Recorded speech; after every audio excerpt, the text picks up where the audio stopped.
Good evening. It is October 24th, right after Simchat Torah. And welcome, everyone. We're going to be discussing The Little Liar by Mitch Albom. So I always like to, I think we all know what he looks like because he's kind of famous, but this is what he looks like. Wait. I have to share my screen. There we go. And so I'm 65. I was born in 59. He was born in 58. He definitely must dye his hair, right? I mean, there's just no way it could be that. Yeah, that's awfully dark. Just saying. Yeah. Let me tell you a little bit about him. So he was born in 1958 and is an American author, journalist, and musician. As of 2021, he has sold 40 million books worldwide. Having achieved national recognition for sports writing in his early career, he turned to writing inspirational stories and themes, a preeminent early one being Tuesdays with Morrie. Again, I know I read that. Themes that now weave their way through his books, plays, films, and stage plays. So, he was born in New Jersey. Obviously, he's Jewish. He was a columnist, and they talk all about, his sports thing, which doesn't really doesn't interest me, but The Five People You Meet in Heaven, he wrote for he also wrote Have a Little Faith, The Timekeeper, and The Next Person You Meet in Heaven, Finding Chica, and The Stranger in the Lifeboat, and Little Liar. And Little Liar was published on November 14th, 2023 by HarperCollins. The book peaked at number 5 on the New York Times bestsellers list on December 3rd, 2023. The book is historical fiction following Nico, an 11-year-old boy during Germany's occupation of Greece in World War II. So did you like the book or did you think The Little Liar was a good title for the book? Paula.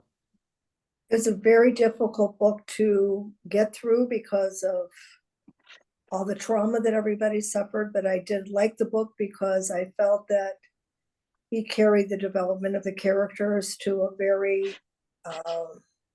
satisfying end of their development.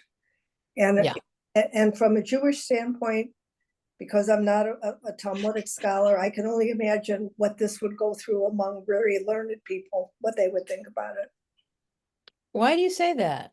Because truth, love, all the things that we think are cut and dry are not at all cut and dry. Yeah. And I think that he brings that up very masterfully, that there's no simple answer to the choices that you make in life. Yeah. They're all nuanced. Yeah. Merle. Wait. I'll unmute you and go. I thought the beginning was really masterful because he starts out with a very important point that when Sebastian doesn't tell his parents that Nico's in the house, it was the worst and most horrible thing that changed his brother's life. And the quote was, "Sometimes the words we don't speak are the words that echo the loudest." Yeah. And I thought just got you moving right through that story that was so important. Right. We're going to get to Sebastian in a hot minute here. Leanne. I don't know if maybe I mentioned this when I ran into you in the grocery store, but at first I had a hard time with Truth being the narrator. It took me a little while to get into that and to relate. But I did enjoy the book. I mean, maybe we'll get to it. I have several pages where just some things really resonated with me, especially in light of what we're going through right now with the truth being told and the lies that are being believed. And I learned a lot. Now, whether it was all accurate, I don't know. I mean, even things like where the word Holocaust came from. Oh, no, that's all accurate. Yeah, and that I didn't ever know. I never knew that, and that it shouldn't even have a name. Yeah. Or I admit to my naivete in terms of that many of these Nazis were invited to this country after the war because they were so upset with Mhm. Russia. They I were- mean, those kinds of things What? that, Yeah. What Yeah. was the other book we read that had the Nazis welcome, Merle? The Goddess of Warsaw. oh, yeah. Yes. Yeah, Mhm. we But just read that. besides, there's another book we read, and it had to do with, it's all about the science. Because these Nazis were, premier scientists, and we Mhm. wanted The them. rocket scientists. Rocket science, Yeah. yes. Yeah, they were the ones who helped develop the rocket programs. Right. Yeah. So Right, that's why Lynn, that's why What was the United States book? wanted We them. read a book I don't- about. I don't know. I was thinking there was another book about the Jews in Greece that we read too a long time ago. About Ooh, well, yeah, but Antica, no, but that, yes, no, well, even I way don't think they before were in then, Greece. but no, there was one, the mandolin, something about the mandolin. The I'm I gonna don't know. have- I'll have to look it up. I'll have Yeah. to look it up. Sue, Okay. wait. Yeah, Move and go. Oh, I am I'm muted. sorry. Okay. That's okay. I did. I li- checked. I liked this book, even though it was extremely hard and heartbreaking in so many ways. And I think it was an amazing story of sibling rivalry. Release mandolin. And I think that is something that's so universal between siblings. And I found it heartbreaking in so many ways. And the Yeah. fact that this kid turned from being so truthful into lying. But when you find out what his reason for lying is, it's very forgivable. Yes. And I thought it was a very, I mean, I was engrossed by it. Yeah. I got to a point where in the beginning it was very difficult, as Leanne said. It was hard in the beginning, but once you get into it, I could hardly stand to put it down. Yeah. I think he's a great writer. Mhm. Paula, then Marilyn. I think, when somebody suffers childhood trauma and being historical fiction, obviously we can go from whatever the young character suffered. The rest of his life was an attempt to shut out the trauma. The lies took hold and it became a pattern of life. And what was writing and what could happen in real life, I don't think it was a stretch. I think that if somebody suffers that kind of guilt and survivor's guilt and trauma, horrible things we can't even imagine. I thought the writing was very meaningful in that. He's a good writer. Marilyn, and then Lynn. I enjoyed the book also very much. And I guess in my ignorance, I never realized to the degree that the Nazis invaded Greece. Mhm. I've always Mhm. known that there were Greek Jews, Yeah. but I never realized how traumatic it had to be for the people of Greece that they came Yeah. into that country of all countries, okay? Yeah. But I also was very touched and moved by all the experiences that everyone lived through with the Holocaust. I mean, we've all heard and read so many things, but he brought everything to such a sharp point that you couldn't miss it and you just had to live through it with them. Yeah. And I found that very, very moving, but I really did enjoy it. Mhm. The other thing you have to remember about the Jews of Greece and the Jews of Italy, Primo Levi was from Italy. They didn't speak Yiddish. So when they got to the camps, it's all in German.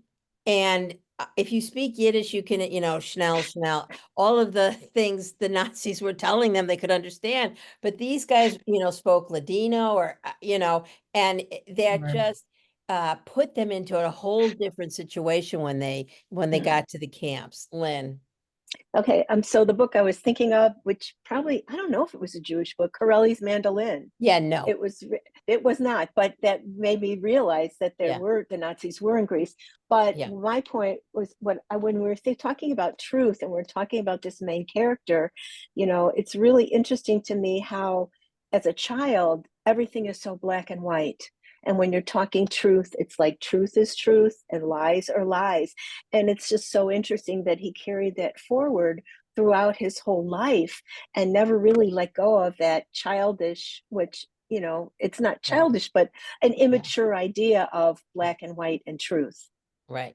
I'm pretty sure I've shared this story with you, but I'll share it again. My middle son, Jonathan, is on the spectrum and, black and Mhm. white. He has a very hard time with like Mhm. sarcasm. But at school, and I don't know why, this is when he was in elementary school, they started telling him, it was in a Jewish class too, that what a white lie is. And for Jonathan, it was like a white Didn't get lie. And then they told him that, and this is in the Talmud, that Mhm. if the bride asks you, "Am I pretty?" you say yes, whether she Mhm. is or not.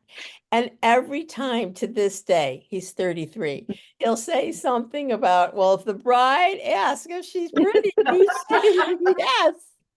No, that's But his understanding. yeah, you can see how this trauma. And the other Mhm. thing that I wanted to say, we're, meeting on the Hebrew yard site of what happened on October 7th at Simchat Torah in Israel. And just this week, a survivor from the Nova Festival killed herself. Oh, Oh. really? And, Mm. she saw a lot of her friends killed. We don't know what she experienced. Just like Paula said, we don't know Mhm. what these people in the Shoah went through. And Right. so when trauma is visited upon a people, we know now as 2024, we can say PTSD, we can say all of these different things. But, yeah, the trauma visited upon Israel, we're going to be seeing for decades and decades. Yes. You Do you think know, that could be read about Simchat survivor's Torah, guilt? it's Mm. hard. Could that be And survivor's guilt yeah, that she Andy, went through? I'm sorry, what? That survivor's guilt? Yeah, probably. 100%, I would think.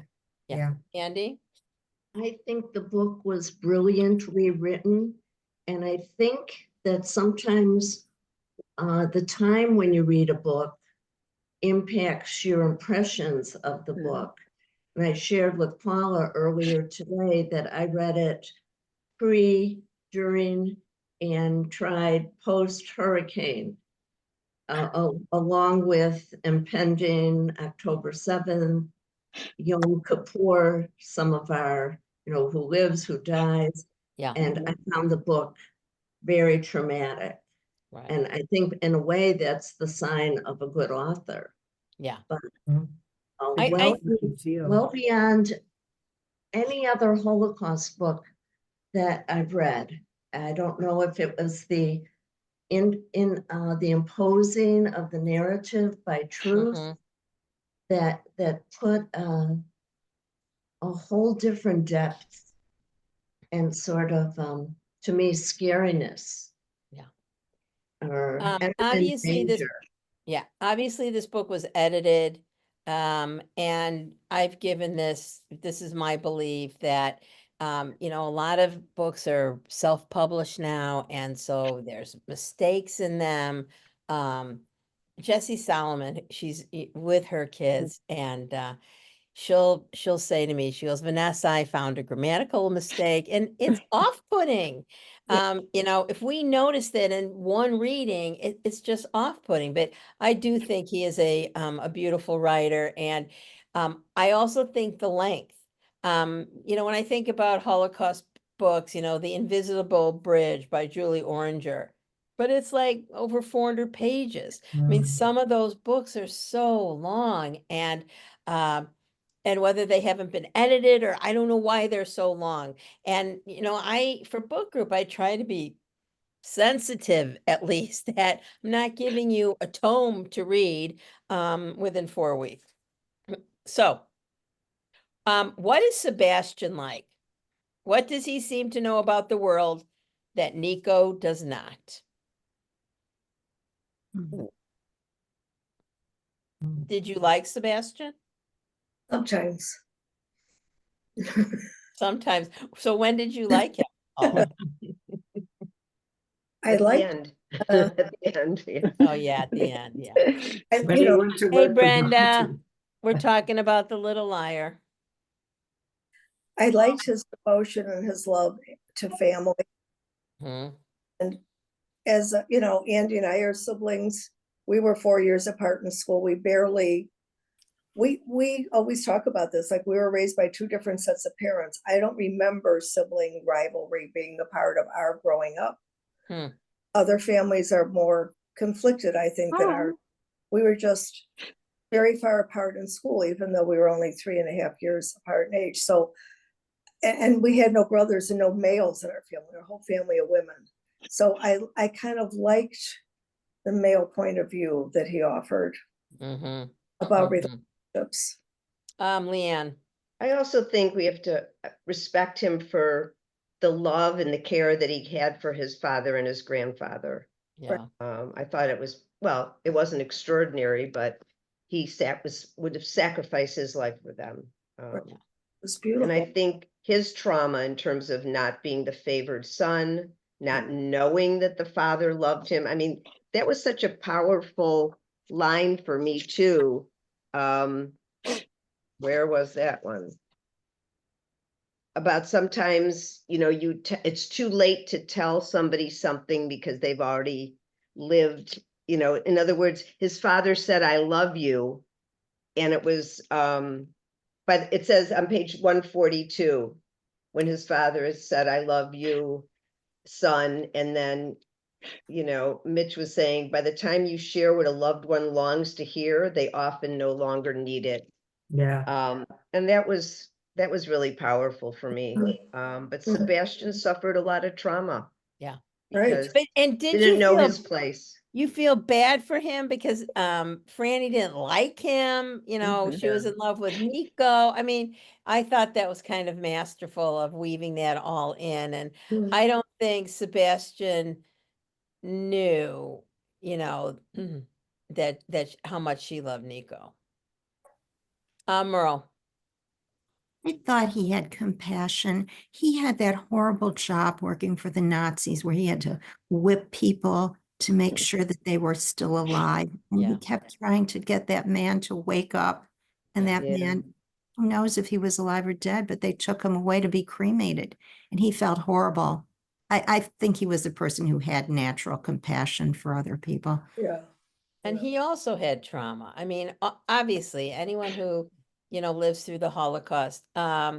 Somebody pointed this out to me once. We had many, especially when I started 30, 40 years ago, many educators and teachers who had lived through the Holocaust. And this one man who had lived through the Holocaust, someone said to me that hidden in his office were candy bars, so that he should always, you know, be able to get some food.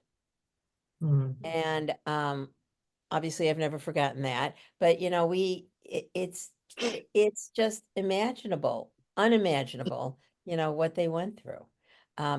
And I thought, and this he was, you know, kind of a curmudgeon, and he was a difficult person, but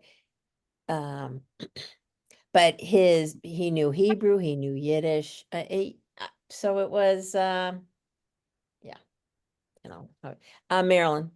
You know, I remember reading at the very last page of the book when the truth says, here then with my final words, I will finish it. My name is Fanny Nahemis Crispus, wife of Sebastian, lover of Nico, killer of Udo Graf. I thought that was really something Right. that really shook me to my core. Right. And we just read The Goddess of Warsaw, and you know, she had killed the guy at the very end, and some of it kind of got a little superimposed for me. What drives Udo Graf? What might explain his horrible need and ability to be so cruel and murderous? Didn't he have a No Jew? heart and soul. Was there a Jewish parent or grandparent somewhere? I don't remember. I don't remember that. Why am I thinking there was a Jewish relative? So That that's he, Hitler. yeah, oh, I don't know, the belief in the purity, the bloodline, I don't know. Yeah. He was 100% involved in that, and I felt he had really no soul. Although a couple times he said he might have felt sorry for somebody, but then he took it and threw it away. He says, "No, we have to get rid of all of them." But then he read to Nico. I mean, he had a very tiny act of humanity where he actually Tiny. felt sorry for the child, a very, very tiny glimmer of a soul. Yeah. Right, that one time with One Nico. time. Right, yeah. Well, Well, and didn't he- Nico, didn't- Nico it- looked it- Aryan. Nico, Yeah, if he that's it. looked Jewish, I don't think he would have been able Yeah. to sue. He kind of felt like he took him under his wing at the beginning when he first saw him and said, "Oh, this is Yeah. like it's almost like his own child in Yes. some ways." But Sue. But don't you think that he was using Nico? Oh yeah. Oh, He yeah. was, I Yeah. don't think there was really any real affection for this kid. I think he was using him. Well, he definitely was. Yeah. Yeah. Merle. There was that one moment when Nico wanted to join his parents on the train, and he Mhm. pulled him back and he said, "I'm not going to let him go. He'll be killed."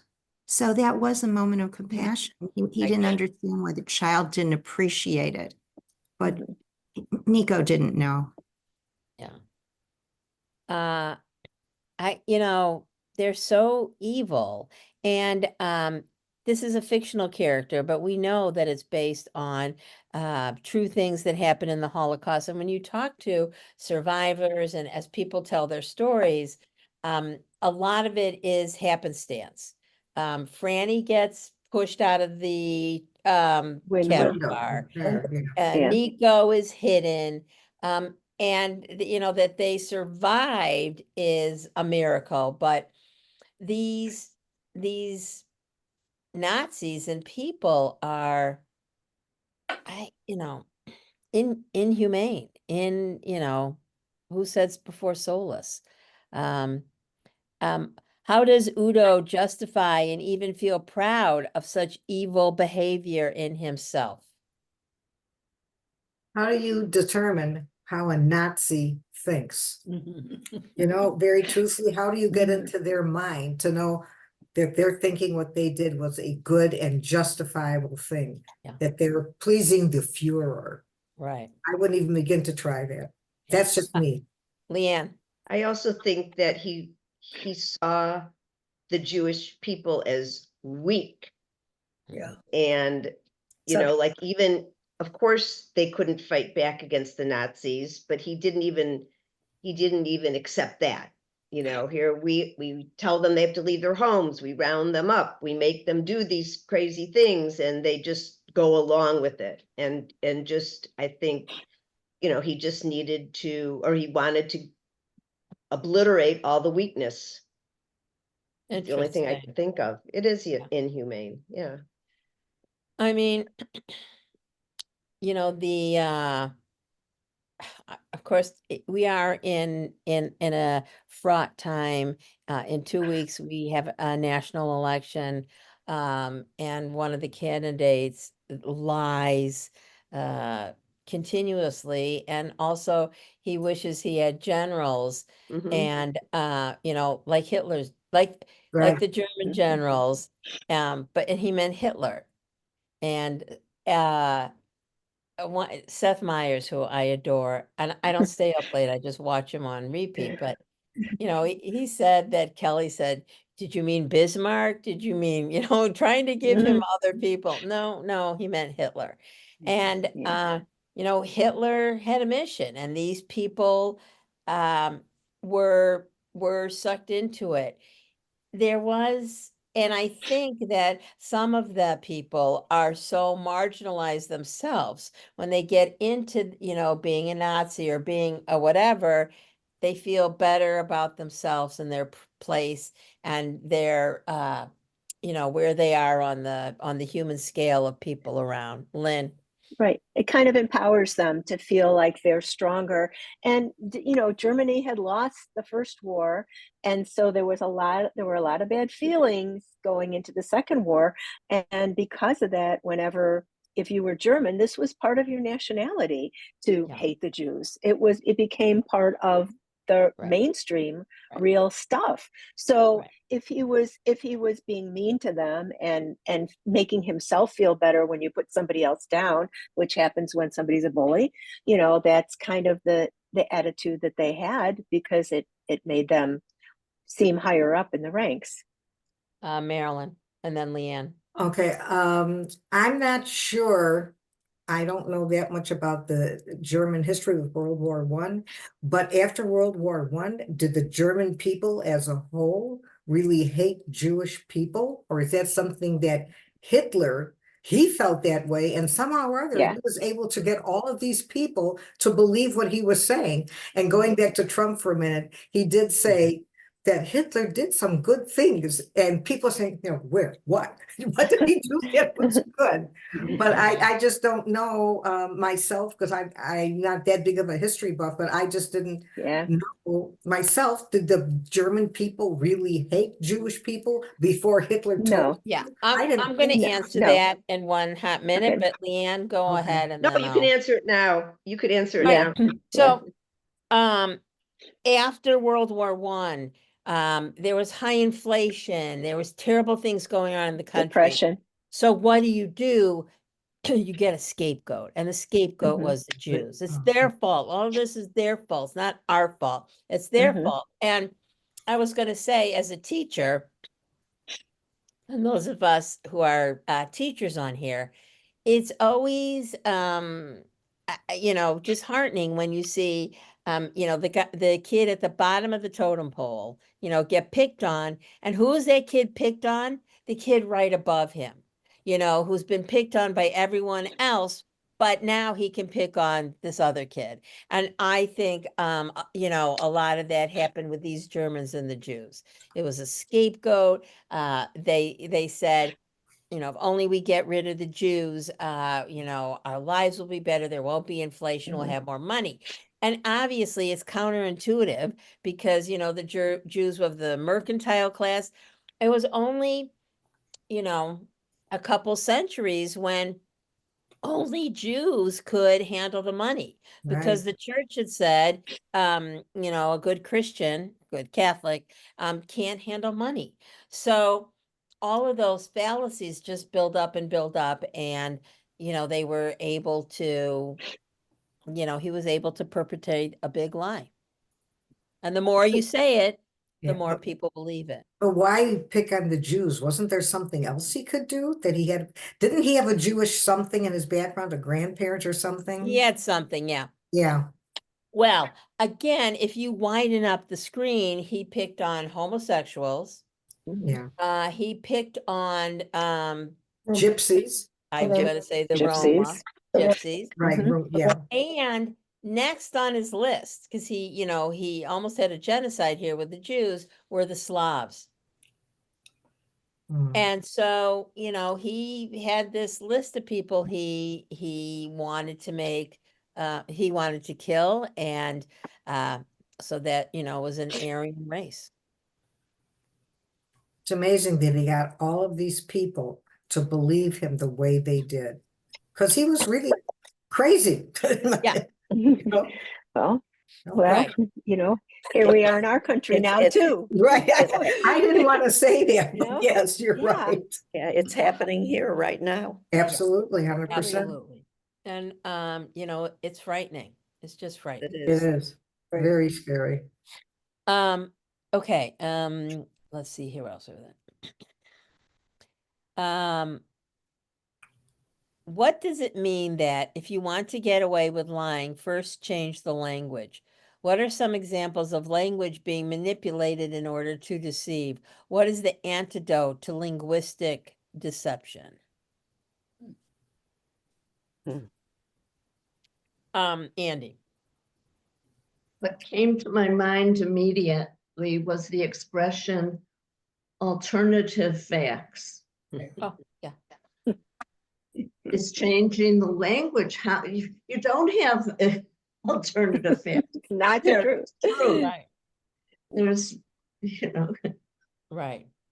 It's like being a little bit pregnant, you know. You are correct. Mhm. Why is it that even being honest with oneself can be particularly challenging?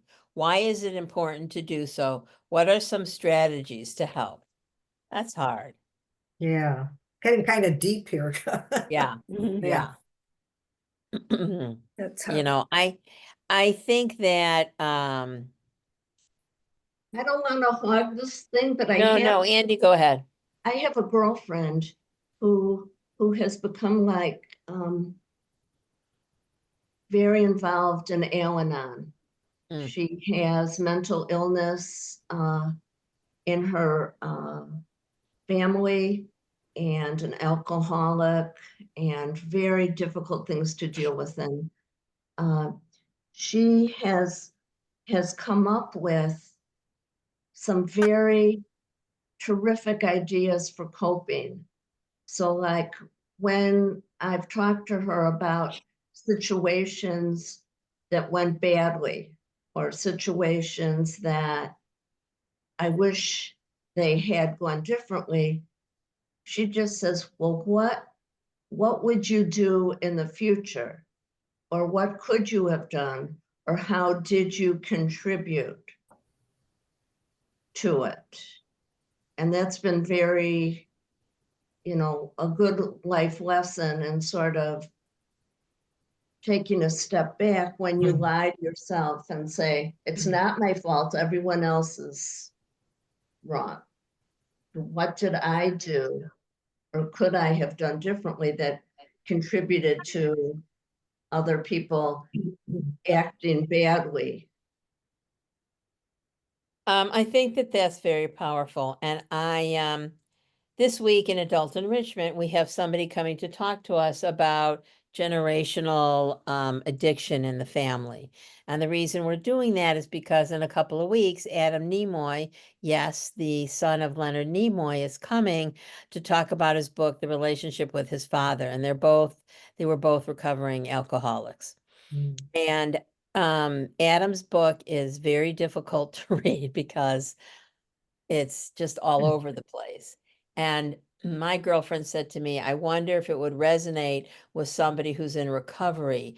But he gives example after example how the 12-step program of AA has helped him with relationships and it's not, not necessarily lying, but, not jumping on people and not,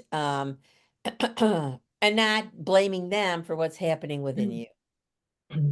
And it's a difficult, that's difficult to learn. Um, uh, What is important and powerful about the city of Salonika? What beyond the tragic loss of life was lost in the genocide perpetuated by the Nazis? Well, it was one of the largest cities in Europe of Jewish population. Mm-hmm. Even though they were pretty well assimilated as Greek Jews, they had a very, very strong Mm-hmm. Jewish and Greek identity. They had a real dual identity.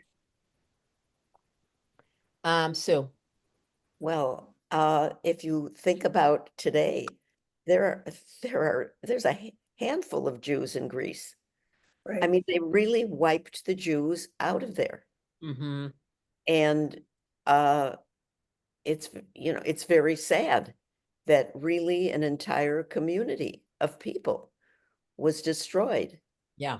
And it hasn't really ever recovered. No.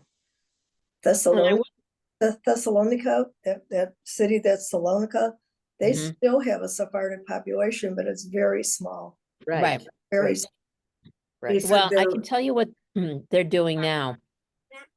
We have a congregant, the Auerbachs. Then you remember they had 3 Yeah, boys. Max. And they are now offering people who lived in Greece and can prove it and, prove that they were Jewish and that's why they had to leave, citizenship. They did in Spain too. Yes. Mm-hmm. They did it in Spain. So that's one way to address a wrong. And they said in the book, he said that there were 50,000 Jewish people living in that city, and Yeah. only 2,000 survived the Holocaust. Yeah. That's a lot. Yeah. That's a lot. What might it mean that in desperate moments, people hear what they want to hear, despite what they might see right in front of them? What are some examples of this in the novel? How might a person stay dedicated to the truth in such moments? Look at Nico. He believed that, because he was taught to believe the truth and taught to believe adults. I'm going to help you, and your parents are going to be fine. This is all going to work out, and go tell them everything's going to be fine. So he was a child, did what he was told. But do you think that whether they were in Greece or Poland or Hungary, I the think people getting onto those trains, what did they think? you can't imagine, because the German citizens believed that they were Germans first and that nothing would happen to them. Absolutely. Yeah, Absolutely. that's been told over and over again. Over and over. We as American Jews want to hold on to the belief that this could not happen here. We Right. have a lot of evidence going on around us that things are not going well. Right. What is gonna happen? What would it take to make us leave? Right. We've had that discussion, in my family after 2016, and I remember the night after in 2016, after Trump won, I had a educators meeting, and we were all there. We all came. It was a Wednesday morning, and that's probably the last election we'll know who won so quickly, and especially my younger colleagues were crying and said, we need to leave America now. They're still all here. But it's a frightening reality. And we keep saying, if you don't study history, you're condemned to repeat, and that history does repeat, Right. and so on. Sandy. Well, two things. It's a very painful time right now, that's true. But with all this anti-Semitism coming out here in the States, in a way, I'm glad. We needed to know. We maybe we're fooling ourselves. No. I think we need to know, and we need to know who they are. And the second thing is, it strengthened me. I don't fear. I'm sorry for what the kids in the colleges are going through, but I personally don't fear. And if somebody stopped me, I would fight back with every ounce of strength I have, even though I'm an old lady. I would use my fingers to poke their eyes out. I don't care. I will never fear being called a dirty Jew again or anything like that. They better not fool with me. That's all I can say. Maybe I agree with because I'm that, an Sandy. I Israeli. agree with that. Maybe because I'm an Israeli. I will never fear again like I did as a kid when groups of kids came at me. Anyway, thank you for listening.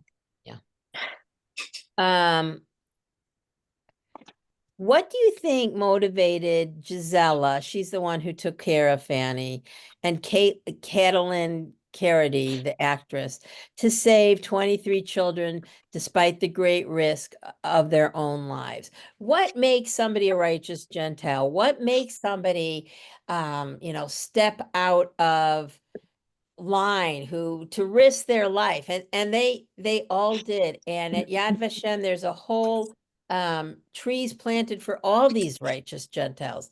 And there were people who stepped out, not the majority, but there were people who did. What makes someone do that? Sue. There are people like those characters in the book that do have a conscience and cannot bear to see other human beings being treated the way these people were being treated. And look at, it's happening here today. There are dyed-in-the-wool Republicans that are doing the right thing now. Finally. I wish there were more of them. Yeah. And who knows when they go to the ballot box, what they're really going to do. You don't know. They can say one thing and do another. We don't know how people are voting. And I think there are just people that really care about humanity. Yeah. And unfortunately, during the Nazi era, they were few and far between. Yeah.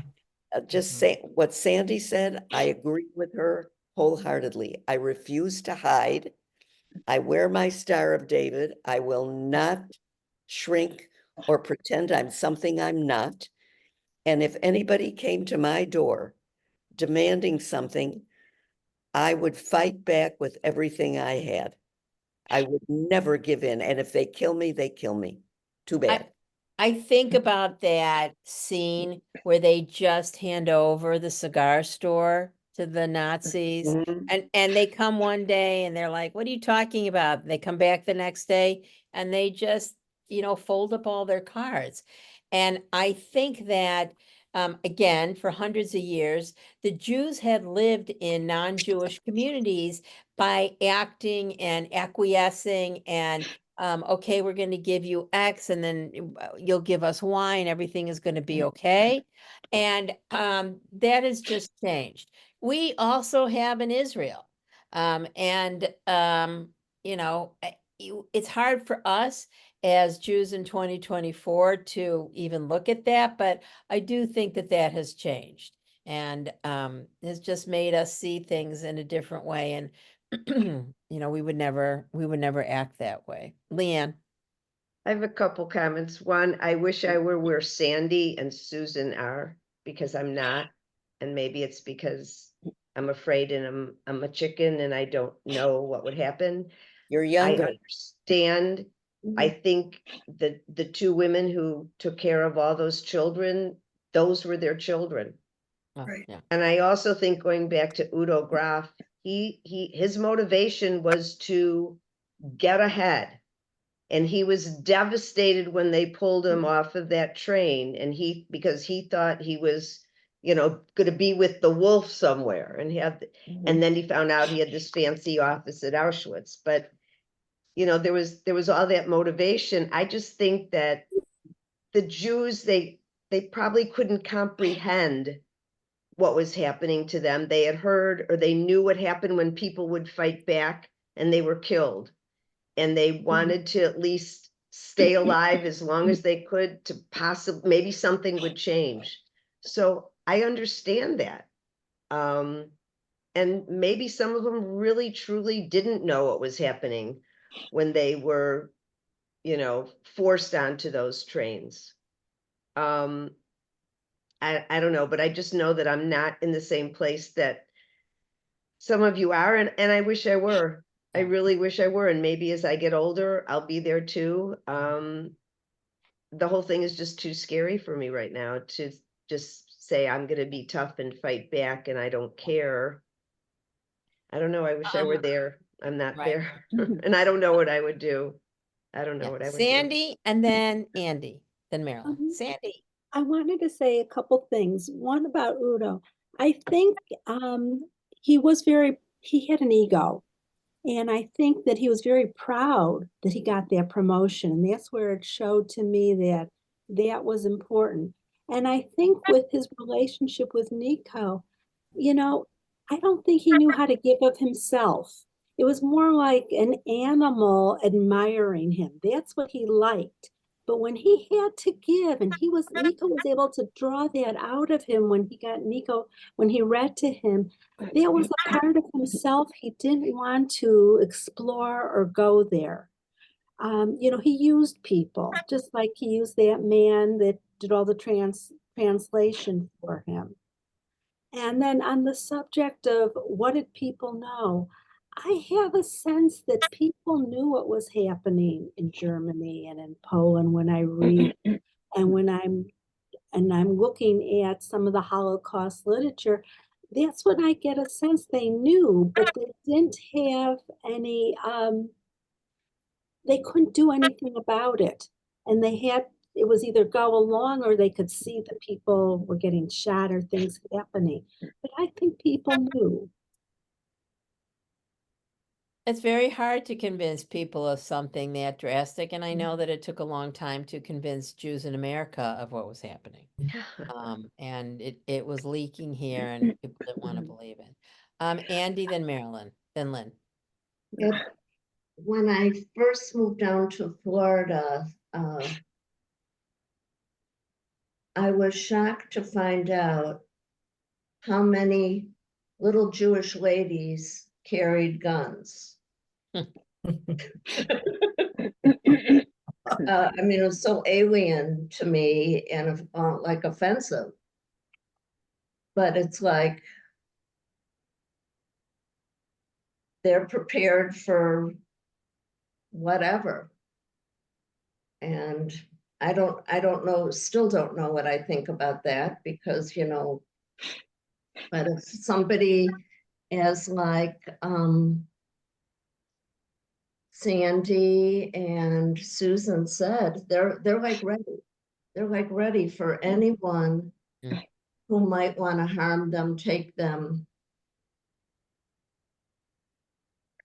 Yikes. Yikes, yeah, yeah. Marilyn, then Lynn. Going back to being afraid or not being afraid because you're Jewish. Next June, after my grandson's wedding, Rhonda and I are taking a Viking River cruise, which I have never done and she has never done. So where are we going? Budapest, Vienna, and then we're going to be in Germany. Now, I have never really wanted to go to Germany. Maybe I'm really wrong, but I'm 82 years old and I just can't get that out of my head about Germany. But we are doing this trip and I'm looking forward to Budapest. My mother-in-law was from Budapest, and we are looking forward to Vienna. Not looking too forward to Germany, but we are doing a couple of things, and we are going to a Jewish quarter in one of the cities. We're looking forward to that. And our last day of the trip, we're going to be this small town. I can't even remember the name of it. But to go back to the US, we have to take a bus to Munich. And then from Munich, we're going home. So I'm a little leery about showing my Jewishness because I have my Hebrew name around my neck and I have another Jewish necklace that I wear all the time. And I really am thinking about whether I should wear them to show that I'm Jewish or not. And it's not that I'm not proud of being Jewish, but of course I Good am. question. It's a good question. Yeah, right. Especially to the countries we're going. Okay. Yeah. Okay. Lynn and Well, Sandy, then Sue. we were in Spain on a trip through Melton just this spring, and they advised us, I think rightfully so, not to wear anything like that because you never know who you're going to come across. That's right. But my point was, and that's the same thing. I mean, I remember growing up in the 50s and we'd go in the city for something or we'd go to the museum and my mother would say, don't wear your best stuff. Don't wear your, because that was how things felt back then. And I think for Leanne, the whole thing is to be proactive. I mean, when you walk down the streets in Chicago, you need to be on alert. Right. And it really makes me wonder how those people who became the partisans who really fought against this really were educated enough and aware enough to know what was going on at the time, whereas most of these other people were totally clueless. And I think the whole point, and that's why I read all these things that I get, and you know, to be aware of what's going on and what's going on around you. And if you do that, you don't really have to be, I mean, you can be on edge and be nervous or scared about it, but if you're watching yourself, that's really what it's all about. But I really wonder how those people who were the partisans really knew about how to get out of there before they were captured and get into the woods or wherever, because we've read some wonderful books about those people who were the real patriots and gave and would be willing to give their lives for even the Warsaw, the goddess of Warsaw person. You know, those people were really on top of it and understanding what was happening at the time. And so I think it really is good for us all to become as educated as we can about what happens. And that's how you lose some of the fears about what could happen if you know what to expect and where not to go. And I do have to say, it's interesting, like when I was in Israel the first time and I was by myself and I had bought some, you know, some pistachio nuts somewhere and they were really wonderful. And I was in the old city and I went to go and get some more. And I found a guy with spices and he said, oh, well, come this way. And then we were walking in the Arab quarter. And all of a sudden I realized things were different. And it was like the hair stood up on my neck. You know, you just really have to watch where you go and what you do and be aware. So that's the only advice I can give you. Yeah. No, Yeah. I agree with that, but then when Sandy? people say they're not going to wear their Jewish star, that's who they are, they're proud of it, and they're not going to let anybody take that away from them. I think, you know, there's that decision and there's that fine line. Yeah. I mean, here in the United States, you can do that. My daughter, yeah, she went out and she bought herself a bigger one when she works in a hospital and she, you know, some man said something about Israelis or the Jews and she's like, are you talking about me? You know, but she's really for her. very proactive, you know. Yeah. That's Abby. Yeah. Yeah. Sandy and then Sue. My message is mostly to Marilyn. Marilyn, I read this someplace yesterday here. I just heard this yesterday that there is probably less anti-Semitism you'll find in Germany today than you will here in the United States. Oh yeah, I it's just out read there. that. Yeah. And I'll tell you, I've traveled to almost every country in Europe. There's some countries I would never go back to.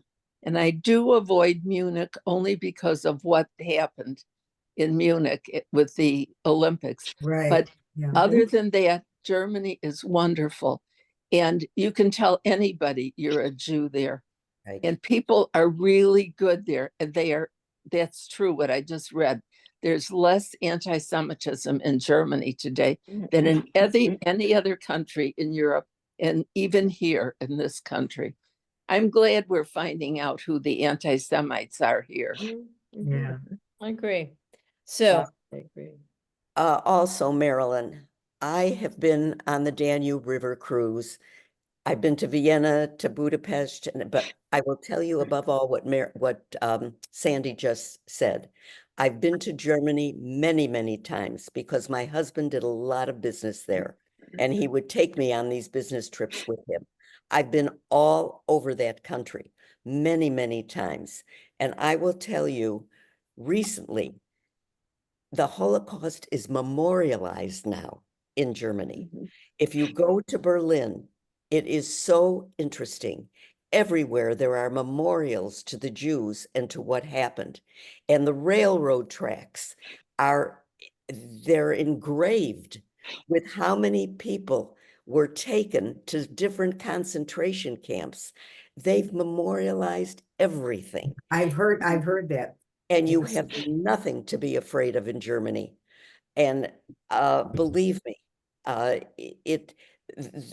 and show that you're Jewish. Do not be afraid to wear anything Hebrew or at all, because you will be welcomed. And there's a wonderful Jewish museum in Berlin. I hope you'll get to Berlin. No, we're not. We're And not. Berlin is the best. And I've been to Munich, and I will tell you, the one thing that bothered me a lot, I've been to Dachau, unfortunately, twice, but they knew what was going on at that time. Mhm. Because the camp is the houses that people Yeah. lived right next to it. They knew what was going. But Um, Thank you, don't be ladies. af- I appreciate it. you'll Very have to good. report, you'll have to report back to Don't be us. afraid and have a wonderful, wonderful trip. No, And I'm be looking safe. forward to it. I really am. So on that note, this I kept thinking about this. Why can't Nico open up about the truth of his experience, even to Fanny? What would it mean for him to do so? How does he suffer because of it? Like he knew who she was Yeah. from the get-go. They knew Why each other. I Why think, couldn't he tell her? Why couldn't they? I think it became a pattern of hiding the pain. Mhm. And the lies hid the pain. And if he did tell the truth, it would open all that up and he'd have to admit his complicity and his guilt and his sadness. That's what I think. Yeah. I agree I mean, with you. I agree yeah. with you. I think it was a very poignant ending, Yes. you know, with him, leaping on Sebastian. It was just it It- was just memorable, and we're gonna it- remember these it had- characters. Had to end that Yeah. way. Yeah. It had to end that way. Right. You knew something bad was going to happen. You didn't know what Exactly. or to whom, but you knew that it couldn't all be Yeah. wrapped up with a Yeah. bow. Right. You knew this yeah. wasn't gonna HEA, happily ever after. We knew that Yeah. from the get-go. No. Yeah. So next month we meet on November 21st before Thanksgiving, and it's the Singer sisters. And I will just tell you this, it has nothing to do with World War II. And it's set in the Amen. 60s. Woo! It's What's set in the 60s, and I think it'll be nostalgic for many of us, and What's it their called? relationship and the relationship with the daughter. And I think it's a lot of fun, and there'll be a lot to talk about. What's the book called? The Singer Sisters by Sarah Seltzer. And I Seltzer. will send it out tomorrow. Oh, I was going to show you actually. Nope, that's not it. And I couldn't find here we go. I couldn't find any study material on it because it's a fairly new book, and this is it. The Singer by Sarah Seltzer. thank you. And so I'm Googling her, Google, and she's on Twitter. And somebody in the office, Sammy Krakow, said, I said, how can I message her? And she showed me, and I said, do you have a study guide? And she goes, oh, I'm working on it. So I'm gonna try to, keep I- reminding her I need that study guide, because it'll be interesting to see what she has to say. And she's a young writer, and it's a fun book. Okay. No Holocaust, right? Yes. No. We can laugh a little this time. We can laugh a little this time. Okay. I mean, Okay. the sad thing is that there's so many Holocaust books out there. I could just do a Holocaust book club. It's Yeah. and I believe, I could be wrong, that as these survivors are dying off, they want to tell their story. So there's going to be even more books, more. Yeah. So This book could almost be a whole semester of a morality class, an ethics class. It's pretty deep. Sue. Vanessa, I'm reading Cantica. Oh yeah, Oh, it's really good. that's It really is good. good. When you're Yeah. done, I'll Good. send you. I have a video recording of our discussion of it. Yeah, I thought that was very good. I always look for something that's a little bit different and a different story. And yeah, I really like her. I think she's got short stories right, Merle? Elizabeth Gravers. I don't know. I haven't read them. I could have sworn you told me that. No, Okay. I got it. It was someone else. Somebody else. All right. We'll see everyone. We have Thank adult you. It was a this great week. discussion. You Hey, ladies just have a everyone, good Sunday night, good dinner, night. so Andy everybody- and Bye, Paula, all. my sister was 17 years older than me. Same parents, same mother Okay. and father. Wow, okay. That's like that's like another mother. It's another generation. I was yeah. their mistake. Surprise. You were All the right, to be Never a continued. mistake. Bye-bye. Bye, everybody.